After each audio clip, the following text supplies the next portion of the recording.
Does that make sense to you, Matthew? I mean, if you're going by the rules and logistics of the rules, I mean, yeah, you would think, right? But at the same time, this has only happened once in the 76 year history, or 76-year history of the sport.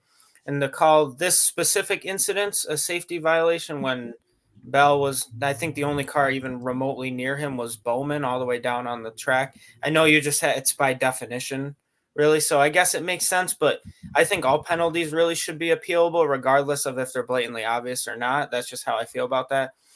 And just the, I mean, the whole situation going back, like for Bubba Wallace, for example, claiming his tire went down. I think after hearing the championship picture, not sure really what really went on. Obviously, he was slowing up, and his teammate Tyler Reddick, who I don't know what he was driving, it wasn't a Monster Energy Camry today. It might have been a Kubota tractor. It could have been any other vehicle, but one of the Mazda MX-5s that raced there last week.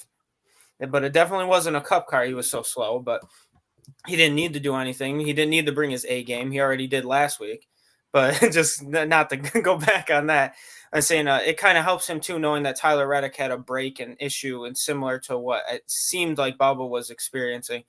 But again, when you talk about penalties and stuff being appealable, not appealable, it's just I don't know. Honestly, it's I guess it makes sense that if safety violation, what Bell did could have been a safety violation. It's definitely not even close to the safety violation that Ross did, but fortunately for Ross, that rule didn't exist, and then he finished second in the championship that year. So does the rule make sense, Joe and Ben? I guess so, but I don't think it. I don't know. Does anything really make sense with NASCAR the way it's been happening these last couple of years with certain rules and when they're implied, when they're reviewed, stuff like that? So I don't know. I want to hear an actual educated answer though, so I'm happy Ben's coming up after me so I can form my opinion on it. And that's so serious. Like that sounds sarcastic, but I'm being genuinely serious right now. Well, Matthew, I know you and I don't always agree, but you have done a great job for us this year writing our articles. We miss having you on the air, but don't call yourself uneducated by any means, because you certainly know the sport very well yourself here, and our audience deserves to know that. And to be honest with you, Matthew, I don't think I know either. I think that you only have to look at. I mean, this is the same series that talks all the time about Game 7 moments and how this system is so great, it's supposed to draw in the casual fans, make it more exciting for everybody.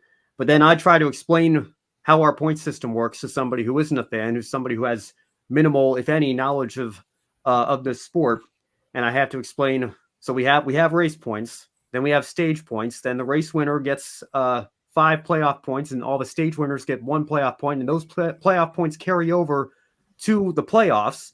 And we reset all the points for the first 3 races of the playoffs, and then we narrow the field and then reset the points again. But we don't reset all the points because the playoff points carry over. And then we do that for 2 more rounds. Then we get to the final race, and for the 4 drivers that are still in the championship fight, we throw the points away. It doesn't really matter because it's just whoever finishes highest. Forget stages, forget playoff points. Whoever finishes the highest in that one race is the champion. And that's the most concise way I can think of explaining it. And it still takes me, 30, 40 seconds to spit all that out. So, I mean, that's one aspect of our sport, our point system, how we crown our champions. You want to get into all the ins and outs of the rule books here?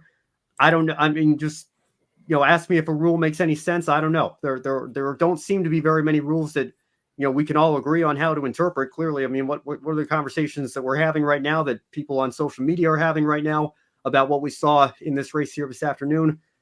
I guess if you're talking about a safety violation that's clear-cut, blatant, and obvious, then, yeah, it makes sense that you wouldn't be able to appeal it. If it's a penalty handed down in the middle of the race, I think Elton Sawyer actually made this comparison, like too many men over the wall, or a tire, going outside your pit stall or whatever, that constitutes an on-track safety issue. And yeah, of course, you're going to get penalized for that mid-race.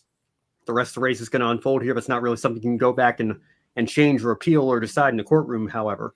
In this situation here, I guess you can maybe say, can JGR appeal the decision that NASCAR's made, telling them they can't appeal it? Maybe they could try to find some sort of loophole or angle around that here. But I don't know. I like I said, nobody more than me, cares about the integrity of our sport and making sure that we get things right here. But on this particular issue, I feel like at some point the ship has already sailed. You're so far gone that we have to move on here and say, what happened. We made the decision we made. And, despite what NASCAR did a week and a half ago, and I applaud them for that. I was in the chat room on Grid tonight. Congratulations, Bobby Allison, on your 85th career win, finally being recognized. Very much deserved. That to me is correcting history. I don't know that you can necessarily change history, though. I think there's a difference between those two situations here. If we start going back and trying to say, well, we're going to change this here or change this there, or what the outcome was over here, I don't know. It's a real slippery slope here. That what Bobby Allison's case, I think, was very clear cut and obvious, and 99% of the fans agree on that one.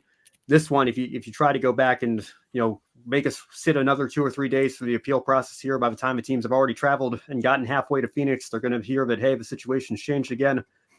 I don't know. It just is. It opens up a whole nother can of worms, and it's going to make a very messy situation already even messier as we head down to Phoenix to crown our champion.